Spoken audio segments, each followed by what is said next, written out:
What's going on, everybody? Avi here. Make sure you watch to the end of the video if you want to see Sam break down the numbers. Let's get into it. You're going to love this one. Enjoy.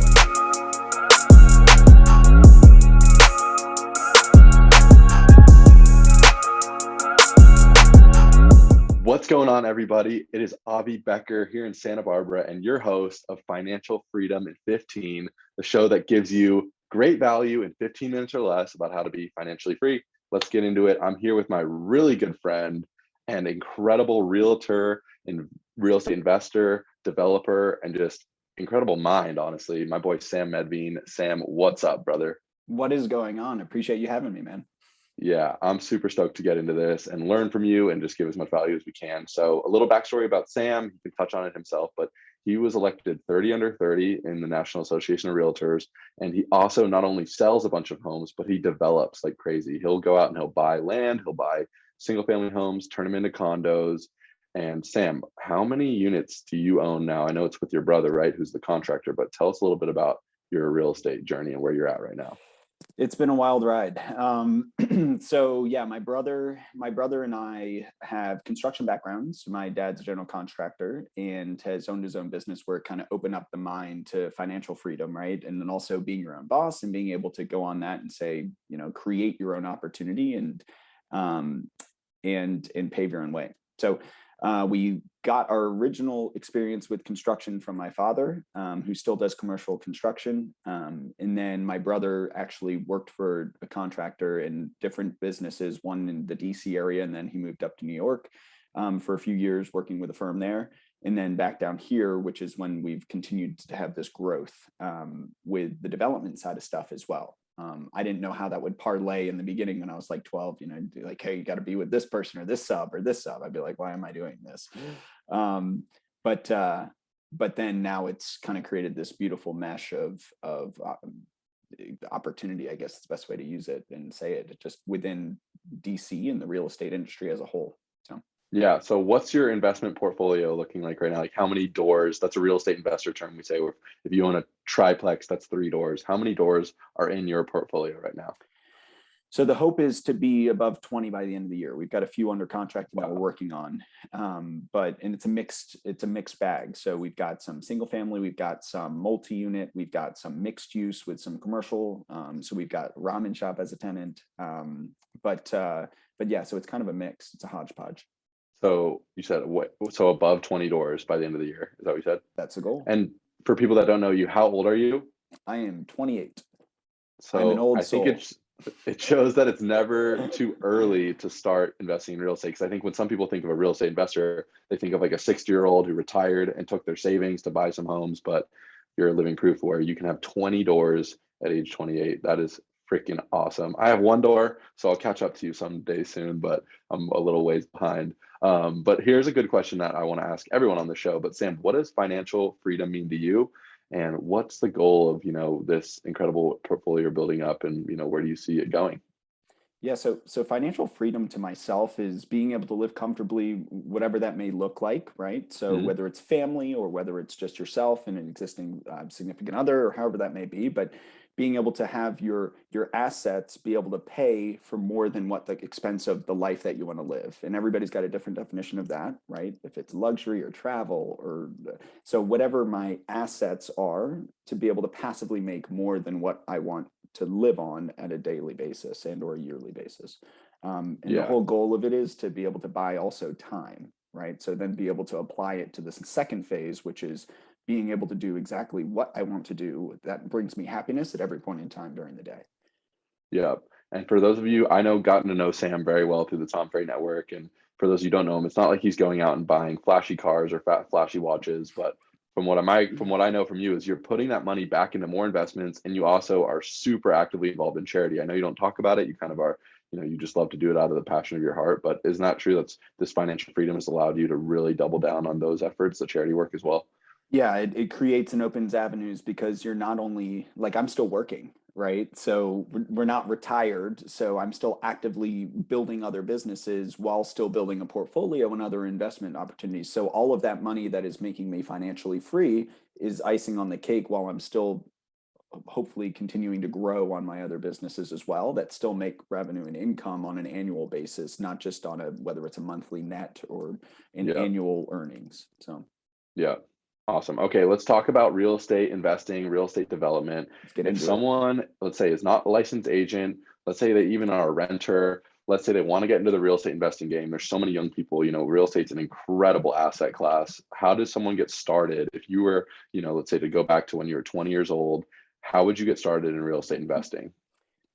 Be a sponge, right? So I know that's kind of cliche, but there's websites and content everywhere now. Perfect example is like what you're doing, and I think this is fantastic. So looking at Bigger Pockets is a huge blog. They've got blogs, they've got different various rooms for different conversations and specialists that do this every day. And the whole thing is it's real estate for non-real estate individuals. So Yeah. learning the different types, because as you said, there's 1,000 different ways to do this. So finding out what you think the right pocket of, where in the market you'd like to spend that time. But so starting to learn, so Bigger Mhm. Pockets, and then being able to tag team with the local rock star realtors. So if they're in the Santa Barbara area, hit up you.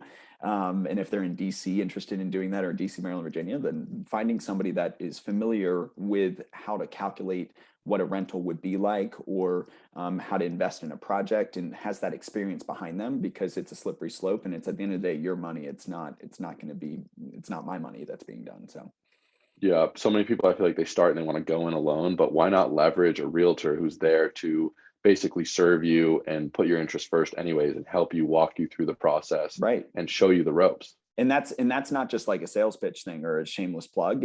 I do the Totally. same thing in markets. For example, I've been investing in Richmond, so I still have a realtor that knows that market better than myself, and it's 2 hours from me. But I am a realtor. I'm licensed in Virginia, where this city is, and I still hire a realtor for that, because they're going to be able to be vested with that investment for you as well. Because maybe like in DC, the cost to entry is so high for something it's just obscene. Whereas if you Mhm. go to maybe a little bit further south or in other markets, you can afford something that isn't as big of a risk and may even have a bigger upside for appreciation over time.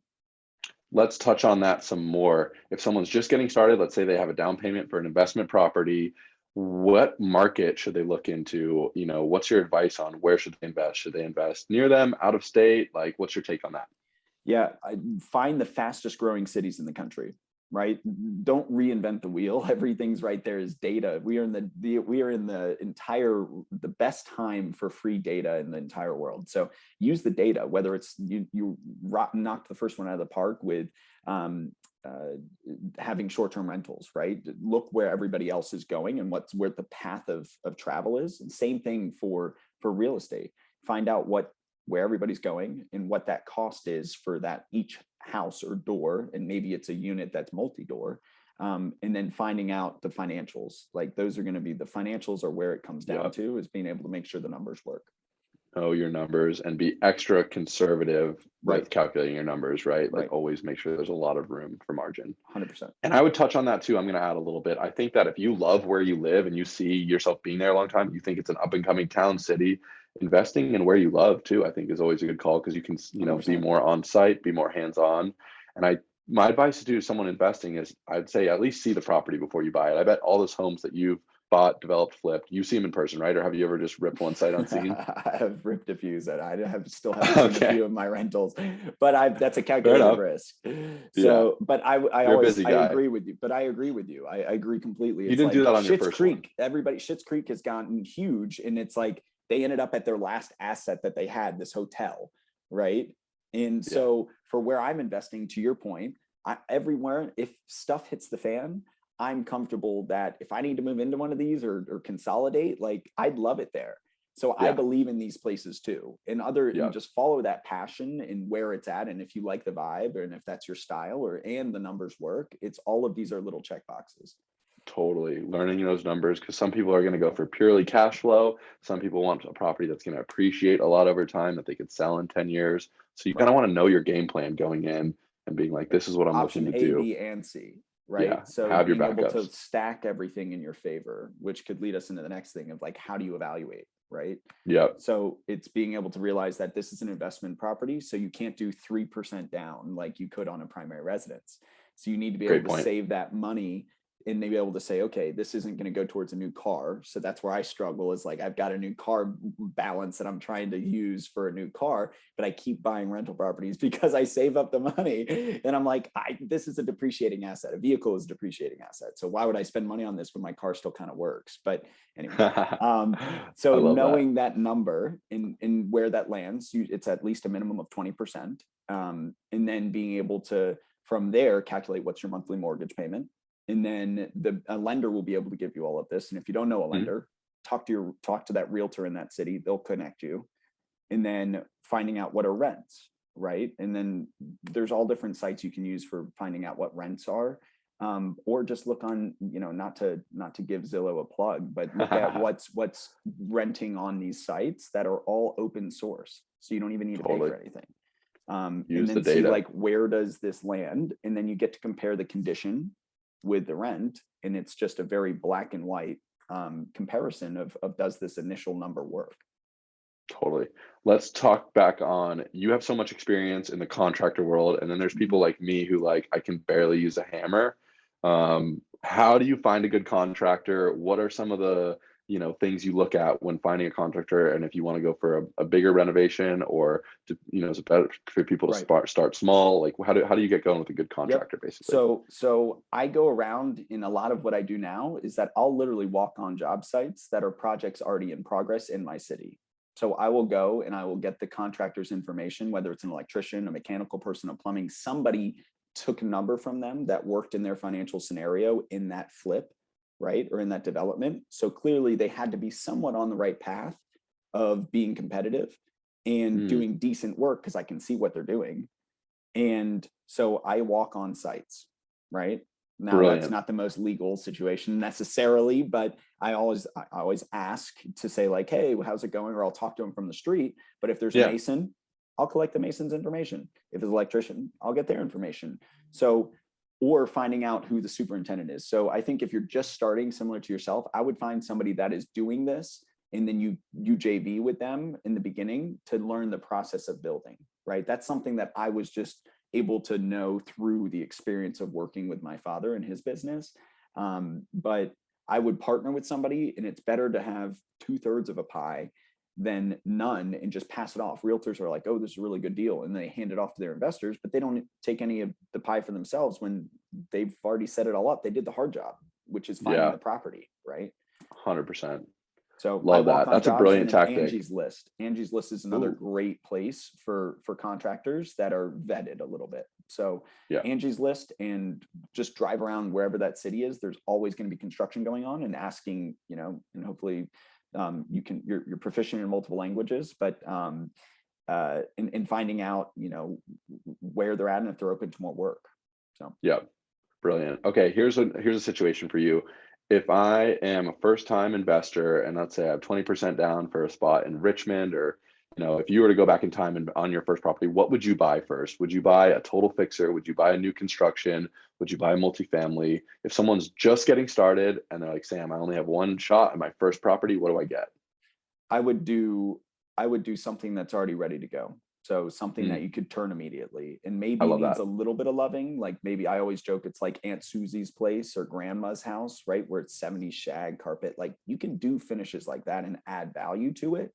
But construction is a whole nother arena. So that's why I say JV on development stuff. Like, we can get into the weeds about development, but the reason people think it's so great is because the margins are good. But the margins are good because it's difficult to do. And if you do it well, then the margin's huge. But otherwise, like, one of the projects that we did, we had a hiccup with the design and ended up having to do a $27,000 stroke for one day because the structural engineer was worried about the building's structural integrity. So we had to wrap it in steel. 27 grand. Now, if my margins weren't like, that was gone, like, within a 30-second conversation on the phone call. So if we didn't have a buffer, then we'd be screwed. So on all of these, you just need to know your numbers and have buffers for everything, because people always say, oh, it's construction, right? But that still rings true. There's so many variables you don't know and that you can't control. Brilliant. I have a lot sometimes, first time buyers that are maybe in Santa Barbara, I was like our entry level price points around $1 million. And they're like, well, what if I go just buy a lot for maybe five or $600,000? And for a first time buyer to do a brand new build, you're exactly right. Like there's just so much to learn. And, there's so many things that can go wrong that, if you want to buy that fixer and do new carpet, new paint, heck yeah. Like I ripped out on my property I bought, I ripped out the carpet, flooring. And it's still not cheap. Like I didn't do it myself, so it pays. And I'm thinking, if you had to do foundation, if you had to find out that the electrical is totally shot, I think starting with a new construction or at least a home that just needs minor cosmetics, you'll learn a lot and you'll build the confidence for maybe the next one to go even a little bit more aggressive, right? Right. And I just say, like, building, in my mind, building is anything outside of the existing footprint, right? So if the space is already there and you're changing walls, you're opening up kitchens, you're doing bathrooms, like all for that. Right. But if you're actually building, so like building a new level or building out or anything like that, that is when you get into the arena of needing to JV with somebody. Otherwise, you could run into some serious shit and then lose everything that you've created to get you in that position. Right. I like reminding people immediately that this is not necessary. Right. Like you're in a beautiful first world problem and position to be able to potentially build wealth, but it's not a necessity. So if it doesn't fit, don't try to force something into something that doesn't fit into your requirements, and everybody's requirements are different. Love that. You are the man, Sam. I so appreciate it. Is there anything else you want to touch on or tell the millions of people that are going to watch this video? It's going to be tens of millions, Avi. We're going to go back and it's going to be tens of millions. You're the king of Santa Barbara in content. I appreciate you, bro. But no, I just would say, like, if this is something that's a passion that you see that you could build wealth with, in which I think nobody's going to argue that real estate is a path, an amazing path for wealth, right? And generational wealth. Time is going to be your biggest asset. Run your numbers, and then be able to surround yourself with people that are specialists in all of the things that they do, so that you immediately are able to gain all of their knowledge, right? You don't need to know everything right away. If you've got a 20 person with 20 years worth of electrical experience, 20 worth of the entire MEP, mechanical, electrical, plumbing, you've got 60 years worth of experience that's willing to congregate around you. And as long as you're an effective communicator and that you've got your goals lined up, you're going to immediately be right up there. I love that. I'm going to link to all of Sam's social medias below. He makes amazing content, especially on his Instagram, where he's always showing the behind the scenes of his flips, his developments. If you want to reach out to Sam, he's like the nicest guy, even though he has like 100 listings and 1 million appointments. I feel like he always takes the time to chat with people about the investing game because he's so passionate about it and so good at it. So I'll link to all that below. Sam, I so appreciate you. I'm super grateful for you, dude. I want to be like you when I grow up. And I so appreciate you jumping on the show. Likewise, dude. Thanks for having me. I'm always available. Okay, so here's a little fun extra bit for those of you who want to get into the nitty gritty. Sam, break down for us one of the deals, numbers wise, projections, where's it at? Give us kind of the full landscape, lay of the land in terms of the details. Absolutely. So for the most entry level that I would encourage individuals to get in on is something that's turnkey. So it's a long-term rental that is currently it's mortgage. I bought it at $325. The mortgage is right around $1,300 a month. And then I rented it at a 2-year lease for $2,550. They're responsible for all the utilities. So that gives me $1,250 a month worth of positive cash flow. Right. And then I build in 10% for any operational items. If a hot water heater goes out, if the roof is leaking or anything like that. And then I set that aside. So that's for a short term. And for a development. That mortgage included your insurance too? Everything all in around 13. Okay. That was all in. Cool. Yep. And then for development, some of these crazy ones are around acquisition around 700 or so. You put another 700 to 800 in, so you're all in around that 1.4 to 1.6 space, and then resales about upwards of 2.2 to 2.4. So that's one of the larger, like, ground up full, but that's also, you got to remember that we've got built-in 25 to 30% spread off the top because we develop for ourselves as well as being realtor for ourselves. So that's all built in, but it gets crazy. It gets crazy. So the goal for take that back real quick. So for a 1.6 all in, let's say it's a 4 or 5, 6 unit, your goal is to bring out at least, you said 2.4. 2.2 to 2.4. Yeah. 2.2 to 2.4. For one of our projects. Yeah. And then you just is that financed or is that Great question. Yeah. So we need to do a second bit on the numbers behind these, but that is financed, but 20 to 25%, or sometimes 30, depending on how big of a project, is what my investment has to be for my brother and myself, for our cash in it. But then the bank finances the construction and acquisition for the other 70, 75, just like you do with standard acquisitions or home purchases or sales. Wow. Awesome. Yeah, man.